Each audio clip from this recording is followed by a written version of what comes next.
तो ये मालकिन जो होती हैं वो भी इसी बिज़नेस से निकली होती हैं या हाँ, बाहर से आती हैं? बाहर से कोई नहीं आती, इसी बिज़नेस से निकली।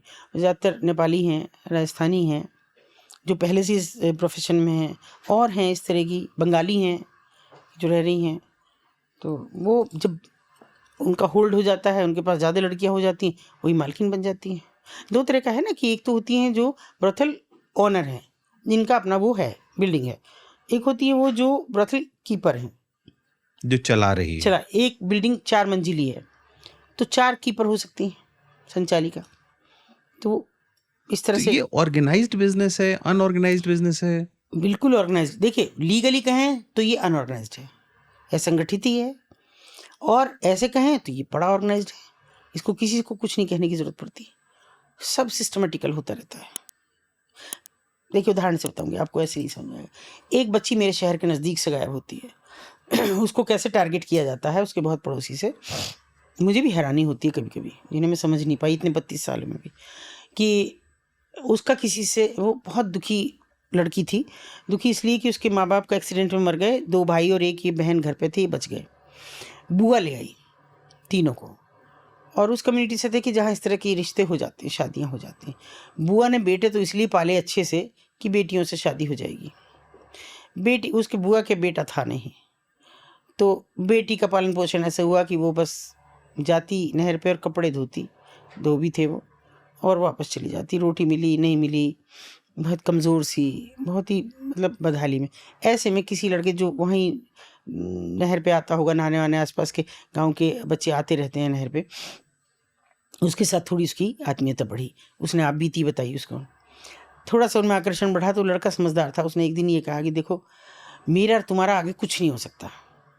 एक बार की तुम अपने घर से भाग के मेरे पास आ सकती हो, पर मेरी जो कम्युनिटी है वो कतई भी मुझे मार देगी, तुझे मार देगी। मैं तुझे स्वीकार करके अपने घर में कभी नहीं ला सकता, और मैं अभी इस लायक हूँ नहीं कि मैं कुछ करूँ। अच्छा ये है कि ये रिश्ता यहीं ख़त्म हो जाए। वो बेचारी क्या बोलती, जो सदा की सताई थी, वो बिल्कुल चुपचाप चली गई। अब देखिए कैसे टारगेट करते हैं। ऐसे में कोई और लड़का उसको देख रहा था कि ये सब हो रहा है, तो अगले दिन वो कहता कि देख लिया इन काफिरों को, ये तेरे से करता शादी, तू इसके चक्कर में लग रही थी। मैं करूँगा तेरे से शादी, हम तो सेम बिरादरी के हैं, मैं शादी करूँगा, पर यहाँ नहीं होने देने की ना तेरी बुआ। तो ऐसा कर, ये पकड़ पैसे, ये पकड़ टिकट, मेरठ का टिकट दिया, 20 रुपये दिए। मैं उसे कहती हूँ कि 20 रुपये में बिक गई वो लड़की। 20 रुपये उसकी हथेली में दिए, और उतर जाना बस से, मैं बाद में आऊँगा, एक साथ जाएंगे तो शक हो जाएगा, तो मैं आ जाऊँगा, और तू कह देना रिक्शे वाले से बस अड्डे पे उतर के कि कबाड़ी बाज़ार छोड़ दो। फिर वहाँ से तू किसी भी कमरे पे चढ़ जाना, वो सब मेरी मौसियों के घर हैं।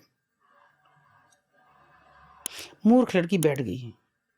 बैठने के बाद में रिक्शे, आप देखिए स्टेक होल्डर कौन कौन है, उसने वहाँ से बिठाया, इसका मतलब उसकी वहाँ पहचान होगी कि बिल्कुल। उसने कह दिया कि मेरी मौसी यहाँ है, वे तू चला ही जा वहाँ से। उसके बाद रिक्शे वाला हो गया, चैन समझिए। वो रिक्शा वाला उसको नहीं जानता, वो उसको नहीं जानती। उसने कहा किसी भी रिक्शे वाले से कहना। उसने रिक्शे वाले से कहा भैया मुझे कबाड़ी बाज़ार जाना है। ठीक है बैठ जा। लिया, कोई पैसा नहीं लिया, कबाड़ी बाज़ार में उसको छोड़ दिया। 20 रुपये उसकी हथेली में थे। वो कमरे पे चढ़ गई, जिस कमरे पे चढ़ी वहाँ से उन्होंने उतार के उस पे पहुँचा दी जो सब चीज़ को करते मैनेज। वहाँ चली गई। हुआ ये कि हमारे यहाँ वहाँ नीचे जहाँ बाज़ार है, वहाँ नीचे पैंठ लगती थी शुक्रवार को।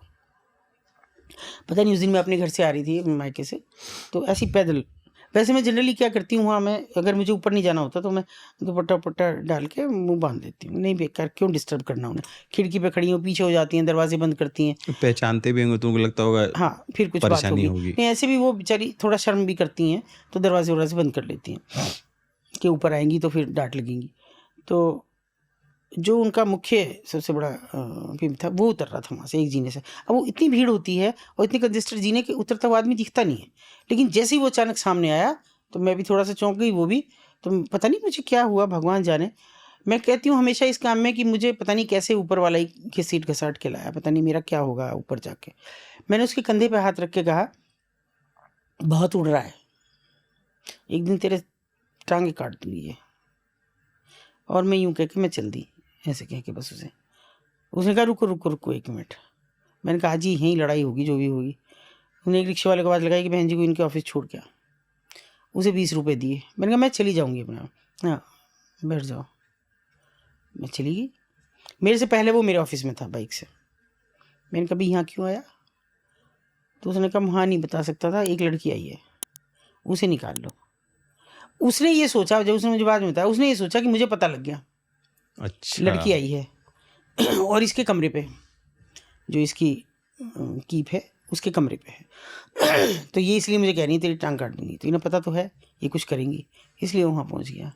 खैर उसका सौभाग्य था लड़की का कि हम उसे बचा पाए उस दिन, और वहाँ तो नहीं भेजी हमने क्योंकि बुआ के यहाँ तो सुरक्षित ही नहीं थी। पर नाइट निकेतन जाके उसकी शादी हुई उसकी कम्युनिटी में, बच गई, बस इतना हुआ। लेकिन अब आप इसके बाद की अगर सुनेंगे तो जो लड़की नहीं जा पाती, ऐसा नहीं है कि जागरूकता नहीं आई या मेरा समझ लो कि मैं खुराफाती की तरह से उनकी जान जैसे कोट मुझे लेती कई हूँ। बार ये लगता है ना कि ये मार्केट है, जहाँ भी हो रहा होता है एक हाँ, भीड़ भाड़ की भीड़ मार्केट भाड़ है। की मार्केट है। उतर के मैं भाग क्यों नहीं सकता? ऊपर तो भीड़ नहीं है ना, कैसे भागूं? और वो उन्हीं के तो स्टेक होल्डर्स हैं। अगर वो चाहे व्यापारी, मैंने वही बात आपको कही, व्यापारी जरा सी बात के लिए इकट्ठा हो जाते हैं, सरकारों पे इतना बड़ा जबरदस्त दबाव बनाते हैं। इसके लिए तो कभी दबाव नहीं बनाया कभी ना, खत्म करो हमारे सिरों पे बैठी हैं ये, कब कहा? तो भागती लड़की को सैकड़ों बार पकड़वाया इन्हीं लोगों ने।